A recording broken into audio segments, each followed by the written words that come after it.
안녕하세요. 토요미스테리 디바제시카입니다. 지난 2019년 10월 11일 프랑스의 수많은 언론사들이 일제히 다룬 한 기사가 있습니다. 10년 넘게 프랑스 국민적으로 추적해온 한 살인사건의 용의자가 마침내 체포되었다는 소식이었죠. 당시 수사팀은 용의자가 영국으로 향하는 비행기를 탈 거라는 긴급 제보를 입수했고 공항에 잠복을 하게 되지만 첫 시도는 실패로 돌아갑니다. 하지만 경찰은 급하게 영국 공항에 연락을 취했고요. 마침내 그곳에서 용의자를 검거하는데 성공합니다. 프랑스 쪽에서 영국의 용의자의 정보를 신속히 넘기면서 이루게 된 쾌거였죠. 프랑스는 드디어 악마를 잡았다면서 국민들 모두 후련해하고 있을 때쯤 충격적인 반전이 등장합니다. 이 검거된 사람의 DNA가 실제 사건 용의자의 DNA와 일치하지 않는다는 결과를 받은 겁니다. 알고 보니까 프랑스 경찰의 허술한 실수에서 모든 게 비롯됐는데 그저 빨리 잡기에 급급했던 경찰이 부분적으로만 일치했던 지문 그리고 긴급 제보만 의지해서 저 사람이 범인일 거야 라고 표적 수사를 펼쳤던 거죠. 너무도 성급했습니다. 심지어 잡고 보니 그는 프랑스 사람도 아닌 포르투갈 태생인데요. 얼굴도 상당히 달랐지만 경찰은 범인이 분명 성형수술로 외모를 바꿨다고 믿었기 때문에 검거를 강행했던 겁니다. 이 허무한 전말이 드러나자 프랑스 경찰은 강한 비난을 피할 수 없었습니다. 애꿎은 사람이 범인으로 몰렸고 심지어 언론에 성급하게 정보를 흘린 것도 실수였죠. 10년 넘게 쫓아온 이 사건은 다시 원점으로 돌아가게 되는데요. 그렇다면 도대체 진짜 범인은 어떤 인물이기에 프랑스의 악마라는 별명이 붙은 걸까요? 프랑스 북서부에 위치한 도시 낭트. 여긴 잘나가는 경제도시로 꼽힙니다. 그렇다 보니 자연스럽게 프랑스 내 부유한 사람들이 모여 살고 있었는데요. 사업가였던 자비에르 듀퐁 드 리고네. 그도 그중 한 명이었죠. 유서 깊은 프랑스 귀족 가문 출신의 아내 아녜스와 함께 4명의 자녀를 둔 가장이었습니다. 가족은 낭트에 있는 고급 타운하우스에서 단란한 가정을 꾸리고 있었는데 화목했고 또 여러 자녀들과 함께 웃음소리가 끊이지 않는 집이었죠. 특히 아버지 자비에르는 귀족으로서의 자부심이 대단했는데 그래서인지 자신의 혈통인 아이들을 너무도 소중히 아꼈다고 합니다. 그러던 지난 2011년 4월 13일 이웃 주민 한 명이 뭔가 낯선 낌새를 느끼게 됩니다. 자비에르 집에서 일주일이 넘도록 아무런 인기척이 들려오지 않았기 때문인데요. 물론 여행을 떠났을 수도 있죠. 하지만 이 이웃은 어딘가 불길한 예감을 떨칠 수 없었고 결국 경찰에 신고를 하게 되는데 현장에 도착을 해서 경찰이 문을 두드렸습니다. 예상대로 아무런 인기척이 없이 그저 고요했죠. 심지어 이 집엔 대형견 2마리를 키우고 있었는데 개 짖는 소리조차 들리지 않습니다. 결국 경찰은 강제로 문을 열고 진입하게 되는데 우려와는 달리 내부에는 누가 침입을 했다거나 또는 어떤 범죄가 발생한 흔적이 전혀 보이지 않았어요. 그나마 침실 문이 좀 열려 있었고 침대 시트가 구겨진 채 벗겨져 있었다라는 거 외에는 특이점은 없습니다. 그렇다 보니 경찰들은 이 자비에르 가족이 장기간 여행을 떠났을 거라고 짐작하고 철수하게 되는데요. 신고했던 이웃, 그녀 한 명만큼은 찜찜함을 도저히 떨쳐낼 수가 없었습니다.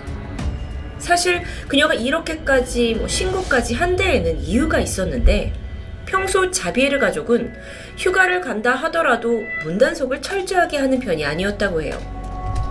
그런데 이번엔 덧문까지 걸어 잠궜고 뭔가 철저히 집을 봉쇄한 듯 보였죠. 뿐만 아니라 아내의 차가 이 밖에 그대로 주차되어 있는 것도 좀 이상했습니다. 왜냐면 남편 차량은 시트로엔 C5라는 중형차였는데 만약에 가족 전체가 다 여행을 떠난 거라면 부부 그리고 성인에 가까운 이 4명의 자녀 2마리의 대형견까지 데리고 갔을 건데 그 모두를 싣기에는 남편 차가 분명 작아 보였죠. 그러니까 아내 차도 가져가야 했는데 왜 집에 있는 걸까요? 이상한 점은 이뿐만이 아니었습니다. 자비에르 집 앞 우편함에 붙어있는 종이 한 장. 모든 우편은 발송인에게 다시 반송해주세요. 아니, 집도 봉쇄된 듯하고 어떤 연락도 받지 않겠다는 듯 마치 영영 떠나버린 느낌마저 들었습니다. 물론 이건 어디까지나 이웃의 추측이었고 가족이 렌트카를 빌려서 여행을 갔을 수도 있죠. 하지만 경찰이 다녀간 다음 날인 4월 14일 자비에르의 친구와 가족들은 의문의 편지 한 통을 받게 됩니다. 이 내용은 충격적이면서도 좀 믿기 힘들었죠. 사실 자비에르가 미국 마약단속국 소속의 스파이인데 국제 마약 조직 소탕 작전에 참여했고 당분간 신변 안전을 위해 온 가족이 미국으로 이주한다는 내용입니다. 다소 황당한 편지. 그런데 이걸 확인해 보니까 지난 4월 8일부터 꽤나 많은 주변 지인들에게 이 편지를 보냈던 게 확인돼요. 아니, 지인들은 이 편지를 받고 어떻게 이걸 믿을 수 있나 싶었는데 사실 자비에르가 평소에도 능력 있는 사업가로 알려져 있었기 때문에 주변에선 그러려니 했다고 합니다. 하지만 의심을 품은 사람이 있었죠. 아내의 부모님은 아니, 수십 년을 알아온 사위가 이런 편지를 보냈을 리 없다 라고 생각한 끝에 결국 경찰에 수사를 의뢰합니다. 최초 신고로부터 6일이 지난 4월 19일 자비에르 가족 모두의 행방을 찾기 위한 전담 수사팀이 꾸려졌고요. 이들은 가장 먼저 다시 한번 집으로 들어가서 샅샅이 살펴보게 됐죠. 아니, 근데 여전히 이 안에서 어떤 범죄가 벌어졌다는 특이점은 발견하지 못합니다. 그 다음으로는 가족들의 출입국 기록을 살펴보는데 누구 한 명 외국으로 나간 기록은 없었죠.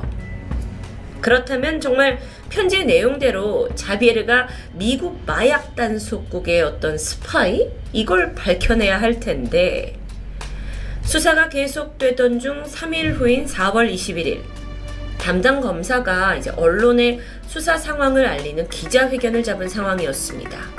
그런데 이때 긴급 속보가 알려지죠. 가족의 행방이 드디어 파악됐기 때문입니다. 이들이 발견된 곳은 놀랍게도 집 뒷마당. 수사에 난항을 겪던 경찰들이 다시 한번 집과 근처를 꼼꼼히 살피던 중 뒷마당과 연결된 테라스 밑에서 수상한 나무 판자를 발견했던 겁니다. 이걸 조심히 뜯어보니 아래 묵직한 검은 비닐봉투가 보였는데 안에는 여러 겹의 이불로 둘둘 말려진 가족들이 사망한 채 발견된 것이었죠. 묻혀있던 시신은 총 4구였습니다. 아내 아니에스, 그리고 20살이었던 첫째, 16살이었던 셋째, 13살이었던 넷째까지. 그렇다면 남편과 둘째 아들만 제외하고 모두 발견된 겁니다. 여기에는 가족이 키우고 있던 대형견 2마리 사체도 함께 묻혀 있었죠. 부검 결과 시신의 머리에는 각각 2발씩의 총상이 남아 있었습니다. 또한 자녀들의 체내에서 수면제 성분도 검출됐죠. 이 모두들 잠옷 차림인 것으로 봐서 범인은 가족이 잠든 사이에 들어와서는 가까운 거리에서 2발의 총을 발사해서 살해한 것으로 추정되는데요. 그렇다면 아버지 자비에르와 18살이던 둘째 아들 토마는 어디로 사라진 걸까요? 혹시 그들이 가족을 살해하고 도주? 아니면 누군가에 의해 일가족이 다 살해당하고 둘은 다른 곳에 묻혀 있는 걸까요? 이들을 추적하던 중 둘째 아들 토마를 마지막으로 목격한 사람이 등장합니다. 그의 또래 친구였는데 진술에 따르면 지난 4월 5일, 그러니까 경찰이 이 집을 방문하기 8일 전에 토마는 친구네서 원래 하룻밤을 자기로 했는데 갑자기 엄마가 사고를 당했다는 아빠의 전화를 받고 집으로 돌아갔다고 합니다. 그리고 이후엔 휴대폰 배터리가 없다라는 문자를 마지막으로 연락이 두절되어 버렸죠. 한편 테라스에서 4구의 시신이 발견된 후에 경찰이 혹시나 하는 생각에 좀 더 범위를 넓혔고 정원까지 수색이 들어갑니다. 그리고 마침내 한쪽에서 둘째 아들 토마의 시신이 발견되죠. 다른 아이들과 마찬가지로 수면제 성분이 검출되었고 머리엔 2발의 총상 흔적이 있었습니다. 자, 이제 찾아야 할 마지막 한 사람은 아버지 자비에르입니다. 하지만 그 어디에도 흔적이 보이지 않는데요. 이런 상황 속에서 경찰이 가장 먼저 추정할 수 있는 시나리오는 그를 용의자로 의심하는 것이겠죠. 바로 긴급 수배령이 떨어졌습니다. 그런데 이 소식에 가족의 친척과 지인들은 말도 안 된다며 충격에 빠졌죠. 아내를 끔찍히 사랑했고 내 자녀를 그렇게 아꼈던 사람이 이 전 가족을 몰살할 인물이 전혀 아니라고 반박하는 겁니다. 그러면서 두 부부가 사실 숨겨오던 비밀까지 밝혀지는데, 그의 아내는 결혼 전 사실 다른 남자의 아이를 임신한 이묘모였습니다. 그런데 자비에르가 그걸 알고도 모든 걸 포용한 채 함께 가정을 꾸리게 된 것이죠. 즉, 첫째는 자비에르의 친아들이 아니었던 겁니다. 그걸 다 알고 있음에도 지난 20년간 자비에르는 모든 아이들을 동등히 사랑하면서 늘 다정했고 또 무척 가정적인 남편이었습니다.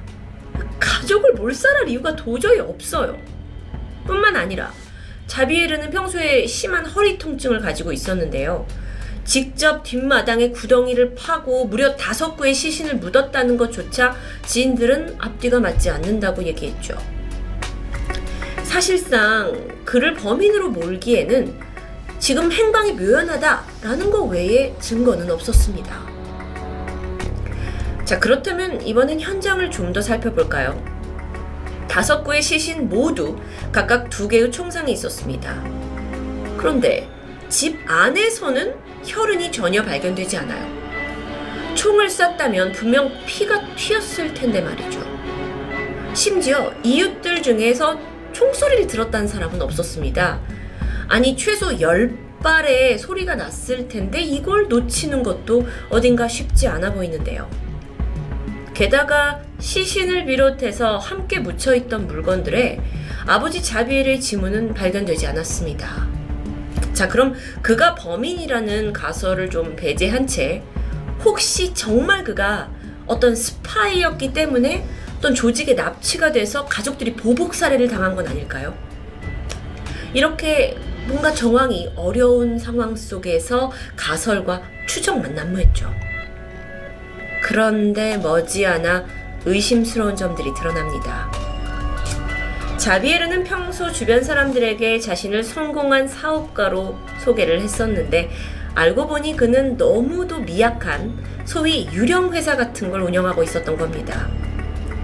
1년 수입은 겨우 4,000유로, 약 530만 원에 불과했고요. 여기저기 빚도 많아서 재정적으로 쪼들리고 있던 상황이었죠. 가족들마저 이걸 모르고 있었던 것 같은데요. 자비에르에 대한 좀 더 사실적인 파악이 필요해 보입니다. 이 사건이 일어나기 3달 전 자비에르의 아버지가 돌아가신 일이 있었습니다. 앞서 소개했듯 이 집안은 굉장히 프랑스에서 뼈대에 있는 귀족 가문이었는데, 아버지가 사망한 후에 살펴보니 아버지도 역시 파산한 상태였죠. 그래서 자비에르에게 남겨진 유산이라곤 22구경 총기 하나가 전부였습니다.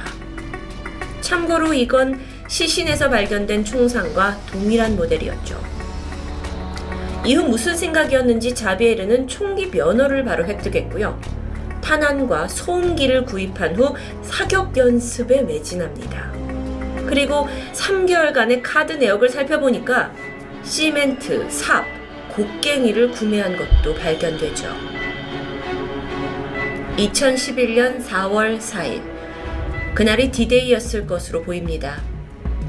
이 집 안에서 벌어진 살인은 목격자가 없기 때문에 정확히 어떤 상황이었는지 알 수 없지만, 그나마 평소 아내 아니스가 수면 무호흡증 때문에 사용하고 있던 양압기 기계가 새벽 3시에 사용 기록이 멈췄다라는 걸 토대로 그날 밤 처참한 가족 몰살 살인극이 그때 이후로 일어난 게 아닌가로 추정되고 있습니다.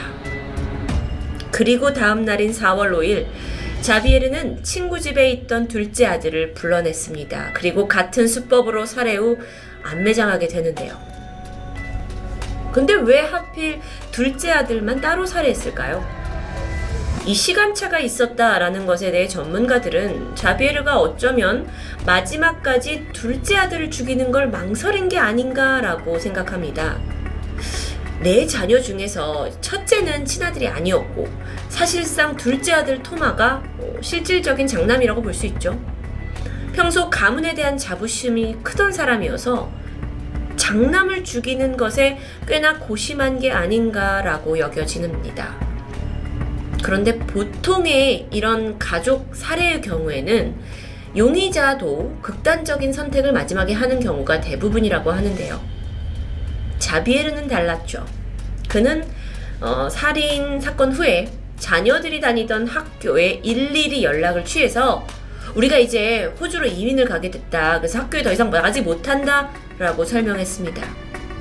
또한 지인들에게 스파이다라는 허무맹랑한 이야기로 자신들을 찾지 못하게 만들어버리죠.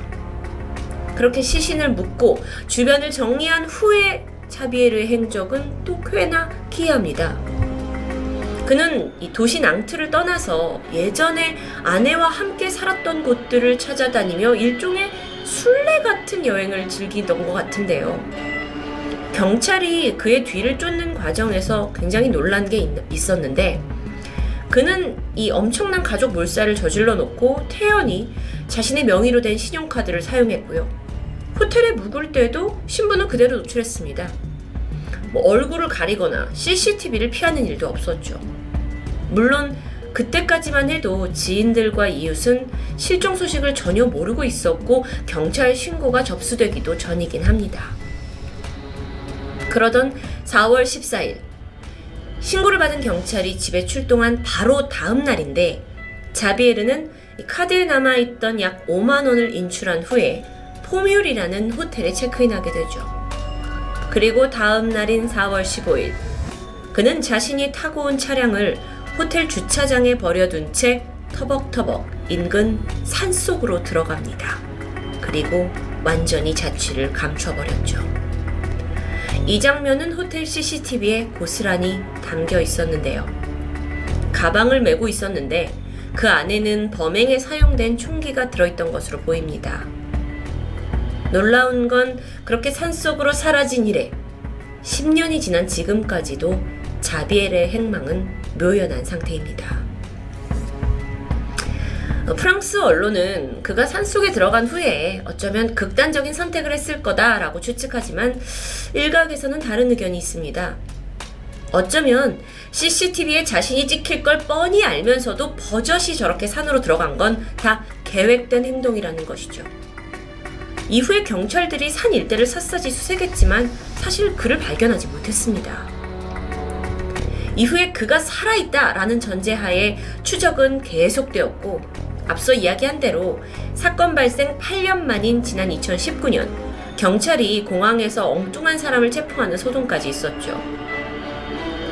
이 사건은 계속해서 미궁에 빠져 있지만 프랑스 내에선 자비에르가 여전히 살아있다라는 의견이 지배적입니다. 그런데 무엇보다 이 사건에서 이해하기 힘든 부분이 있습니다. 도대체 자비에르가 왜 가족을 살해했냐는 건데요. 언론에서 추정컨대 귀족 출신의 가족들에게 성공한 사업가 행세를 하던 중에 결국 자신의 진짜 정체가 탄로날 게 두려워서 또는 가족들이 겪어야 할 수모, 불명예를 견디지 못해 그 모두를 살해한 것이다 라고 말합니다. 정말 과연 그 이유 때문이었을까요? 힘들 때 가장 위로와 의지가 되는 가족을 오히려 그 반대 이유로 살해한다? 저는 좀 이해가 되지 않습니다. 아내와 또 사랑스러운 내 자녀를 돌이킬 수 없는 비극으로 몰아넣은 이 끔찍한 사건은 지금까지도 프랑스 최대 미제 사건으로 남아 있습니다. 넷플릭스 다큐멘터리 풀리지 않는 미스터리 편에서도 제작되었을 정도죠. 10년째 행방은 묘연하지만 여전히 살아있다고 믿고 쫓고 있는 프랑스 경찰. 만약 그가 잡힌다면 가장 먼저 묻고 싶은 질문이 있습니다. 도대체 왜 당신의 가족을 모두 죽였나요? 토요미스테리 디바제시카입니다.